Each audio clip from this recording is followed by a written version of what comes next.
Now on KMTV, Mission of Mercy as temperature drops.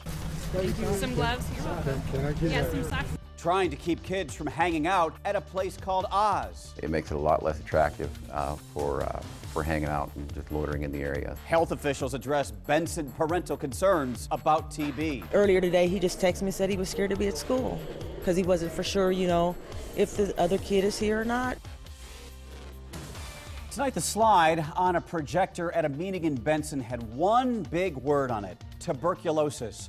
Good evening, I'm Craig Nigrelli. We learned this week that a student at the high school had tested positive for the bacterial infection that is contagious. Tonight, county health officials tried to allay fears. Reporter Nick Starling is live to explain. Nick? Craig, a couple dozen families were here at Benson High School to get their questions answered. While some got the answers they wanted, others are fearful their kids may get tuberculosis. Speckled throughout this auditorium, concerned parents voiced worries about their kids being in the same school as a student who has tuberculosis. I was more concerned about my child's safety. Olivia Tucker got a letter saying her son is one of the 193 students who will have to take the test. Earlier today, he just texted me and said he was scared to be at school because he wasn't for sure, if the other kid is here or not. Other concerned parents question why every student isn't getting tested. Well, because it's kind of a big deal because they say that it's airborne and everything else, and they're talking and kids yell and scream and run through the halls, and just walking by, you can probably get it. The Douglas County Health Department held a presentation addressing some of these concerns, saying students can't get TB from just walking in the hallways or eating at the cafeteria. Only students who've been in close contact for a long time with the ill student are at risk, not settling some parents' nerves. And to find out that it's been 10 days before they even announce it to anybody is just kind of a shock. But for other parents, this presentation calmed some of those fears. When I first heard about it, I was very concerned, but I think Benson did a really good job. Her daughter isn't mandated to take the test, but says she probably will. Yeah, I probably will, just to be on the safe side. Now, those 193 students and 12 staff members who will be tested were based on that student's schedule in school. Of course, there are federal laws protecting the identity of that student. That testing will be done next week, starting on Tuesday through the rest of the week during school hours. Reporting live at Benson High School, Nick Starling, KMTV Action 3 News. Elsewhere tonight, volunteers hit the streets helping dozens of people get ready for the bone-chilling cold of winter. Tonight was the first Salvation Army Night Watch. They hand out everything from food to gloves to hot chocolate. Last winter, volunteers served more than 14,000 meals and gave out 9,000 coats, hats, gloves, and scarves. It's just important to help people out and try to keep people warm and fed this time of the year. Volunteers tell us there's always a need for blankets and coats. The Night Watch runs 5 nights a week through the end of February. Now, your Weather Alert First Forecast. And it was a chilly start to the month of December with our afternoon high temperatures in the upper 30s, a couple of spots in the mid 30s from Wayne to Norfolk. Is that normal for this time of the year? And the answer is yes. Our average high in December, 38 degrees, our average low, 17. And typically during the month of December, we see about 5.5 inches of snow. We're tracking a storm system that next week could provide us with a chance for some snow across the area. I'll have the latest update on when it will be arriving. It's been a popular hangout spot for kids in Sarpy County, the railroad tracks near 118th and Harrison. Back in August, 19-year-old Nicholas Wilson died when he could not outrun a train. Since then, a renewed effort to keep the area clear. Reporter Maya Signs on the group effort to prevent another tragedy. Nearly 4 months after a train struck and killed a 19-year-old male who was trespassing under a railroad trestle near the Papillion Creek, a group of agencies is working to make the secluded area less attractive to teens. It's kind of tucked away back in the woods with that bridge. Is really attractive to that particular age demographic. Brian Wall, captain of the La Vista Police Department, says the remote area near 118th and Olive Streets makes it difficult to access, especially for police. It's a very secluded area. There's a waterway down there. It's tough to get vehicles in there, police cars especially. Wall says their efforts to clean up the area is to prevent any more railroad tragedies and for illegal activity to stop. Whether they're going down there just to hang out or whether there's other activity going on, whether it's consuming alcohol, or other things. In collaboration with the NRD and the BNSF Railway, La Vista Police have not only put forth a law enforcement effort, but an environmental effort as well. There's been a lot of trees cleared out. There's been no trespassing signs posted.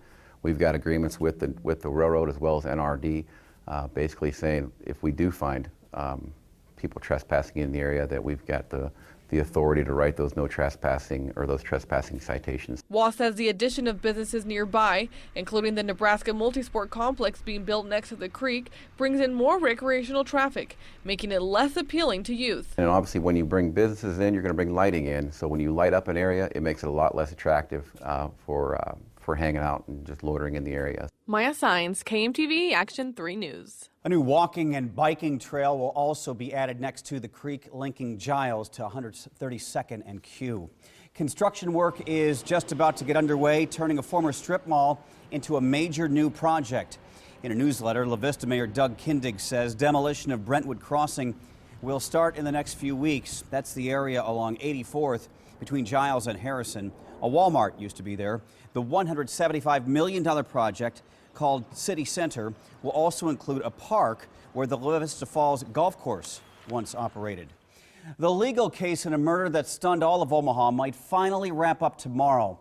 The girlfriend of the South Omaha man who killed his mother and young half-brother before leaving a baby in a dumpster will be sentenced. Gabriela Guevara might get 20 years in prison. She pleaded no contest to be an accessory to the Roberto Martinez Marinero murders in May of 2015. In February, a judge sentenced him to 2 life terms after he pleaded guilty to the killings.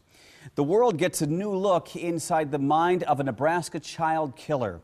The state executed John Jubert 20 years ago after he murdered 2 boys, Danny Eberly and Christopher Walden, in 1983. Former KMTV anchor Mark Pettit interviewed the killer 7 times in the 1980s. Pettit wrote a book about him.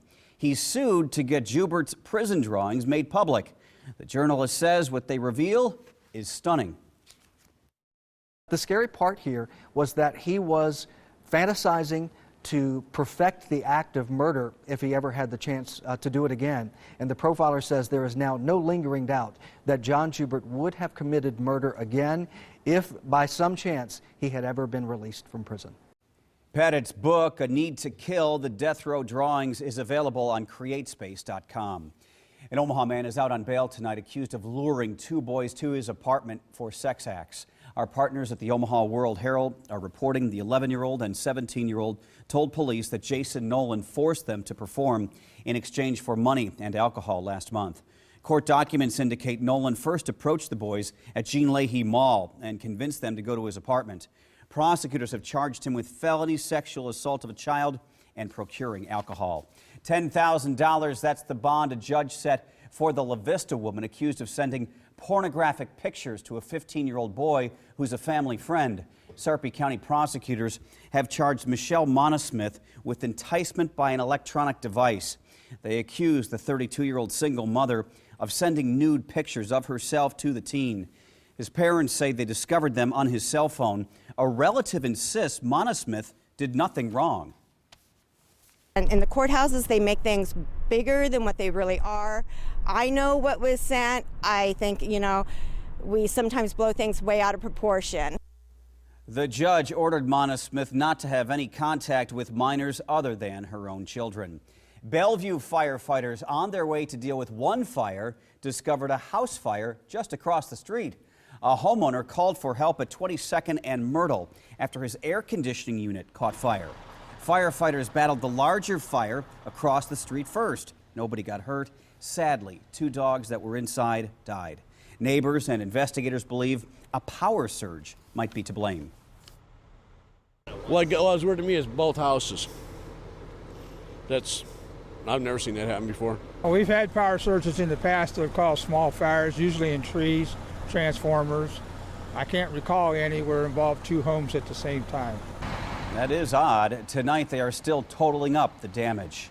It's set to open next spring. Nebraska medicine's weapon in the fight against cancer is already getting international notice. UNMC announced today the Fred and Pamela Buffett Cancer Center is now a partner with a cancer hospital, get this, in China. Administrators from both hospitals signed an agreement last month. The facilities will share research work, exchange students and faculty. The partnership might lead to Chinese patients referred to the Omaha facility for treatment. Giving kids the chance to visit Omaha's main tourist attraction, that's the goal. The Henry Dorley Zoo is teaming up with the United Way and the 211 hotline to give memberships to families in need. School principals and counselors helped identify third graders whose families likely cannot afford the admission price. Lighting up a part of the city that too often makes news for deadly reasons. Abide Omaha and Families of the Stolen are preparing a holiday light display at 45th and Bedford in North Omaha.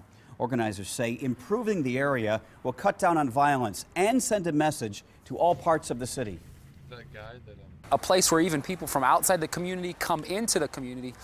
We believe it's a part of bringing hope to a community that in so many ways is filled with hopelessness. The official kickoff for the light display is next Tuesday. It runs through Christmas. An update now on the holiday effort to raise money for the Salvation Army. The Tree of Lights campaign is now at 30% of its goal. The organization hopes bell ringing will raise $2.5 million by Christmas. The money will fund programs throughout the year. For more information, go to our website, kmtv.com. Our sister radio station, Star 104.5, is teaming up with the Salvation Army to make sure every child has something under the tree this Christmas morning. Almost 500 already adopted. Yeah, isn't that crazy? Today they set up at Westroads Mall hoping to adopt out 2,000 families. Hundreds of people showed they are in the giving spirit, signing up to give food and gifts to families during the holiday season. Usually, you know, you have these moments when you're giving to a charity or something during the Christmas season where you're just giving $1 and then you walk away. Well, this is a moment where you don't get to just give $1, you get to give of yourself because you get to meet the family as well. The Radiothon continues tomorrow at 6 a.m. About 400 families are left to adopt. We have more information at our website, kmtv.com. The devastation keeps getting worse, but tonight there's a silver lining for Tennessee wildfire victims. Which country legend is stepping up to help financially and exactly how much she is giving? That's next. And Threat Tracker is low here through the weekend, but next week we have some changes moving in. I'll show you which days. At KMTV3, we believe no child should go without for the holidays. That's why we're teaming up with the Salvation Army for their Angel Tree Toy Drive. Simply drop off a new unwrapped toy at our KMTV studios or at Dino's Storage near you. Your donation will help give children toys and smiles this holiday season. The KMTV Salvation Army Angel Tree Toy Drive. KMTV.com for details.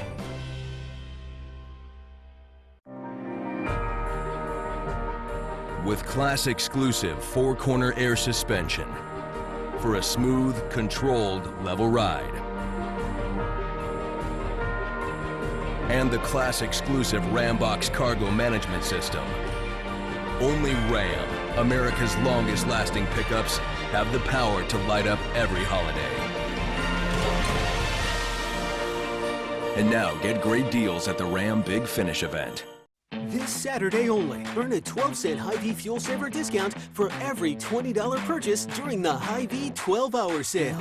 That's right, earn 12 cents off per gallon of gas for every $20 purchase. Spend $40, get 24 cents. $80 get you 48 cents. And a $120 purchase get you 72 cents off per gallon of gas. 12 hours only, this Saturday, December 3rd. The more you buy, the more you save. Only at Hy-Vee.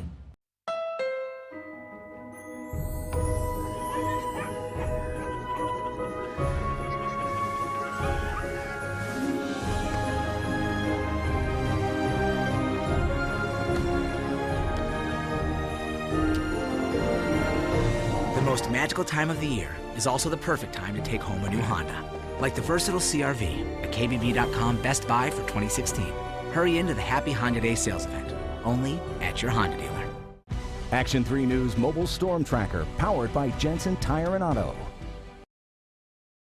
A day of shopping turned tragic in Iowa. A truck crashed into a Walmart, killing 3 people inside. This is the damage to the store in Pella. The driver was an older man who lost control of the wheel. Police are investigating how fast he was going. A worker at the store says 2 of the people killed were co-workers. You have a number of people come to Walmart shopping, grocery shopping, Christmas shopping, and have a tragedy like this happen right in the midst of the holiday season's just a terrible thing. I agree, that's sad. Right now, police believe the crash was just an accident. The death toll continues to rise after wildfires engulfed the Great Smoky Mountains in eastern Tennessee. Officials confirmed today they discovered 4 more bodies. 11 have now died. Rescue crews have been working around the clock, many refusing to go home to sleep. The damage is unbelievable, really. Flames have destroyed hundreds of buildings, 14,000 people evacuated, many of their homes gone. Country star Dolly Parton, who grew up in the Gatlinburg area, has pledged to help the families. We want to make sure that the Dollywood Foundation provides $1,000 a month to all those families that have lost their homes in the fires until they get back up on their feet. Parton is asking all the Dollywood companies to contribute to the My People Fund. Anyone who wants to join the effort can donate online. Niagara Falls is going high-tech. A dazzling rainbow of colors from the Canadian side now lights up the American Falls from nearly half a mile away. Thanks to a $4 million renovation, they will be even brighter this year. 1,400 LED lights replace the old halogen light system used for the last 20 years. Officials say not only will the colors be much brighter, but the lights are energy efficient, lasting up to 25 years, and it is gorgeous there this time of year. Now, your weather alert forecast.